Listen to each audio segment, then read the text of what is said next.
লে মালাকভ ব্রাসেরি বা রেস্টুরেন্ট প্যারিসে অন্যতম জনপ্রিয় রেস্টুরেন্ট, যা প্যারিসিয়ান বা পর্যটকদের খুবই পছন্দ, সাথে আমারও।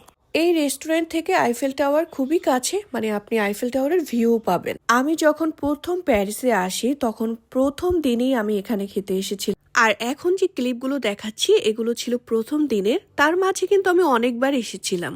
আর এই যে মিস্টার শহীদ ব্রাদার, যদি কোনো প্রোগ্রাম করতে চান এই রেস্টুরেন্টে করতে পারেন, উনি কিন্তু বেটার সার্ভিস দেবেন। আর এই প্রথম দিনে তিনি আমাদেরকে ট্রিট দিয়েছিল, মানে আমার হাজবেন্ড তো আগে থেকে এখানে থাকে, তাকে বলেছিল ভাবিকে নিয়ে আসেন, ভাবির ইনভাইট রইল। ফার্স্টে অ্যাপিটাইজার হিসেবে ড্রাই ব্রেড দিয়েছিল, তারপরে ভাইয়ার সাজেস্টে আমরা গ্রেট স্যালমন ফিশ, আমারটাই ছিল রাইস আর ওরটা ছিল মিক্সড ভেজিটেবল, আর ছিল তিরামিসু। এছাড়া আমাদের আরো আইটেমের জন্য অর্ডার করতে বলেছিল, বাট আমরা করিনি। Good dancer. Ah bah bien sûr. Roi serveur, lui traducteur. L'eau c'est addictif. Pasta saumon.